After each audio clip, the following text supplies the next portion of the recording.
एक psychiatric caregiver बनने से पहले, एक आदर्शवादी भाई बनने से पहले, एक non existing most perfect guy बनने से पहले ही वॉज एन एलियन।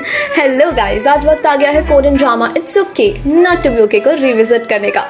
लॉकडाउन की वजह से पता नहीं आपको याद होगा या नहीं, पर अब इस ड्रामा को रिलीज हुए पूरे 1 साल होने वाला है, फिर भी लोग इस चीज से उभर नहीं पाए हैं। 사랑해.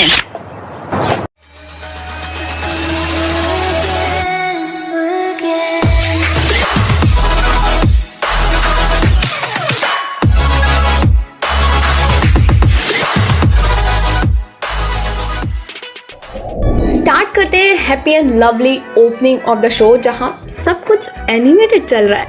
लड़की इस एनिमेटेड कहानी में मॉन्स्टर है। अब एक्चुअल में वो है या नहीं भाई, कहते हैं, बस कहते हैं ऐसा, जिसके ऊपर शैतानी साया है, और इस शैतानी साये से उसे मुक्ति मिल जाती है जब वो इस लड़की को बचाती है। And the boy got to have a deep crush on her, but उसकी मॉम कुछ ज़्यादा ही पॉसेसिव होती है।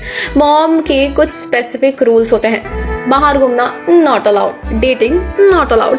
Actually she was too obsessed with her daughter. Psychopaths को वैसे तो कोई फीलिंग्स होती नहीं है, बट वो सबसे ज़्यादा प्यार भी अपने सक्सेसर से ही करते हैं, क्योंकि वो उसे लीड करना चाहते हैं और अपने जैसा बनाना चाहते हैं। इन्हीं इनबिल्ट फीचर्स की वजह से उसकी माँ भी पगला गई होती है। अगर उसकी बेटी उसके रूल्स के खिलाफ जाती है तो ले मार पिटाई स्टार्ट। तो अपनी मॉम के डर से, और we can say that mental instability के कारण, वो लड़की एक बोल्ड एक्शन ले लेती है, जहां वो बटरफ्लाई के टुकड़े टुकड़े कर देती है। लड़के के दिल के भी यही टुकड़े टुकड़े हो जाते हैं। वो सोचता है भाड़ में गई क्रश वगैरह, पहले अपनी जान बचाओ यार। कहा था ना, what a lovely opening. This drama glorifies number first, I belong to myself and you belong to me and vice versa. Number second, 내가 좋아, 공은 형이 좋아. number third, 이제부터 욕설 금지. 이런 씨. 아이씨.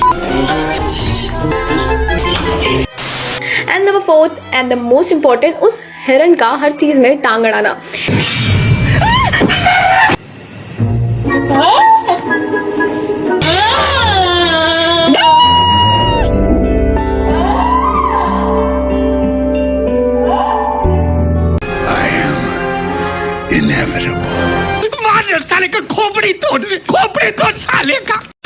Anyways, real drama start होता है जब ये animated cartoon turns into this beautiful girl मिलिए कुमोन young से, जो mic test ऐसे करती है।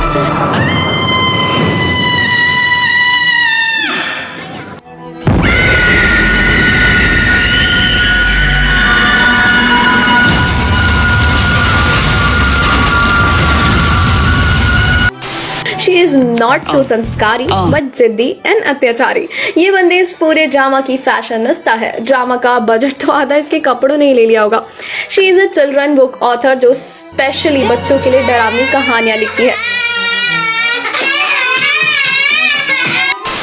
She does not give a damn about critics. Also, she is a princess of this आलीशान हवेली, and of course, she is so rich. इसके नखरे उठाने के लिए इसने हायर किए हैं इसके मैनेजर ली संग इन को और उसकी सेक्रेटरी योन चंग जे को। ये बंदी भी आइटम है, पर पूरे ड्रामा में मुझे इन दोनों की टॉम एंड जेरी फाइट बहुत पसंद आई है। और ये बंदी तो सॉर्ट ऑफ सैवेज भी है। अब चाहे वो अपने बॉस को जगाने के बहाने थप्पड़ मारना हो, मिलिए मून गैंग ते से, जो इतना शरीफ, सज्जन और सहनशील व्यक्ति है, जिससे गुस्सा तो आता है बट जताता नहीं। वो कुछ ऐसा है कि अगर उसके ऊपर कोई उल्टी भी कर दे तब भी इसके एक्सप्रेशंस नहीं बदलते। A man with the most kind heart, calm person, and he has got every that feature जो हमें एक लड़के के अंदर देखने को नहीं मिलते। Yeah, that's the main lead of the drama. That man is a god. Female lead और मेल लीड की मुलाकात होती है एक जानलेवा स्टंट के बीच। Guess what, after this incident a series of more unfortunate event happens, और फिर फीमेल लीड को हो जाता है मेल लीड से प्यार। और हमेशा की तरह ये सब पॉसिबल हो पाता है थर्ड पार्टी के इन्वॉल्वमेंट से। मीट मून गैंग ते, जो कि हीरो का बड़ा भाई होता है, जिसका ऑटिज्म स्पेक्ट्रम डिसऑर्डर होता है। लेकिन भाई के ऑटिज्म पे मत जाना, वो बहुत ज्यादा स्मार्ट होता है। Oh good. Another dinosaur story. इसको जितना डायनासोर पसंद है उसे कई ज्यादा उसे बटरफ्लाई से डर लगता है। इसके अकॉर्डिंग इसकी मॉम का मर्डर बटरफ्लाई ने किया था, इसलिए बटरफ्लाई देखना तो दूर, उनका नाम सुनते ही उसके पसीने छूट जाते थे। कोई सेंस है इस बात की?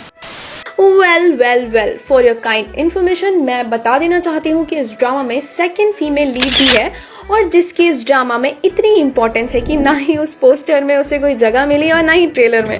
Jury was like top idol and संस्कारी लड़की, जिसके मॉम के हाथों का खाना was like every mom in the Bollywood, like आपके हाथों में जादू है। हालांकि माँ तो अपने दामाद पहले ही चुन चुकी होती है, शर्त ये होती है कि दामाद भी अपनी सासू माँ को चुन ले। बट बात यही नहीं रुकती, मून यंग के मैनेजर को जूरी पसंद होती है और जूरी को गैंगते, और मून यंग को भी गैंगते पसंद होता है। परिस्थिति को देख के ऐसा लगता है कि there is obviously going to be a cats fight.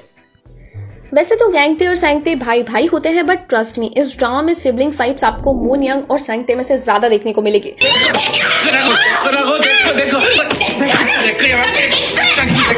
고문한 작가요 싸움 천자네 고문양 작가 싸움 despite गैंगते knowing the fact कि मून यंग की मॉम ने ही उसकी मॉम को मारा था, तीनों मिलके अपनी फैमिली फॉर्म करते हैं। यस, मून यंग की मॉम ही वो बटरफ्लाई होती है जिसे मून संगते डरता है। Back to the past, Gangtae की mom as a caretaker Moon Young की देखभाल करती है, बट उसे मून यंग का बिहेवियर नॉर्मल नहीं लगता, एक्चुअली एंटी पर्सनैलिटी डिसऑर्डर होता है उसे। This explains a lot of thing, why she act so furious, बच्चे उस मॉन्स्टर क्यों बुलाते हैं, and why C needed extra attention. Okay, now I get it. तो एज अ केयर टेकर वो उसकी एविल मॉम को इसके बारे में इन्फॉर्म करती है, बट बीइंग ऑब्सेसिव मदर सिर्फ इतनी सी बात के लिए वो मून ब्रदर्स की मॉम को ऊपर पहुंचा देती है, और सैंगते उस वक्त वहीं मौजूद था है। लेकिन वो किलर का सिर्फ बटरफ्लाई ब्रूस देखता है, तब से उसे लगता है कि बटरफ्लाई ने ही उसकी मॉम को मारा है। तो यही वो मिस्ट्री जिसके चक्कर में मुझे ड्रामा को इस कंफ्यूजन में देखना पड़े कि कहीं इसमें कोई भूत तो नहीं है ना। कौन डालता है यार ऐसे डरावने भूतिया सीन? आई मीन आजकल तो हॉरर मूवीज भी कॉमेडी लगती है, लेकिन इस ड्रामा के हॉरर सीन एकदम जेन्युइन लगते हैं। सो एनीवेज, सब एक ग्रुप फोटो खिंचवाते हैं। इस बात को मद्देनजर रखते हुए पुरानी बातों पे मिट्टी डालो, जो हुआ सो हुआ। वेल, सब कुछ इतना स्मूथ नहीं चल सकता, तो प्लॉट ट्विस्ट में मून यंग की मॉम उसी साइकेट्रिक हॉस्पिटल में एज अ हेड नर्स काम कर रही होती है। Damn, we cannot trust people. On the top, moon Young की मॉम होती है an evil bitch, psychopath, जो इतने सालों तक उसी साइकेट्रिक में काम कर रही थी, डिस्पाइट द फैक्ट कि साइकोपैथ शॉर्ट टेम्पर्ड होते हैं, उसे अपने इमोशन कंट्रोल कर रखे होते हैं।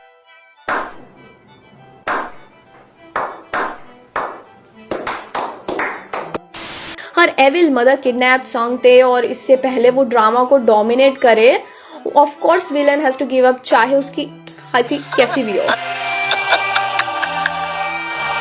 She's pure evil. सैंगते ब्रो उस महिला को एक बुक से मार के बेहोश कर देता है। मतलब इतना इजी था तो पहले कर देता, पर फिर ड्रामा कैसे खींचते यार। क्या बात है सर, क्या बात है सर। आयरनी तो ये है, ये बंदी सीढ़ियों से गिरने के बाद, गला दबाने के बाद, यहाँ तक कि बैग में भरकर पानी में फेंकने में भी नहीं मरी, और एक बुक के वार से बेहोश हो गई। मतलब वाओ वाओ, क्या गुंडा बनेगा रे तू। एनीवेज, एंडिंग में कुछ तो मैनेजर और जूरी का सीन बनाते हुए दिखाते हैं। इसके बाद मून फैमिली ट्रिप पे जाती है अपनी विक्ट्री सेलिब्रेट करने, and then they lived happily ever after. Guys, it's kind a different type of video, तो अगर आपको ये पसंद आया then make sure to hit like button and subscribe to our channel for frequent updates. We will meet soon with a new one. Till then, be taku beaner. Thank you so much guys.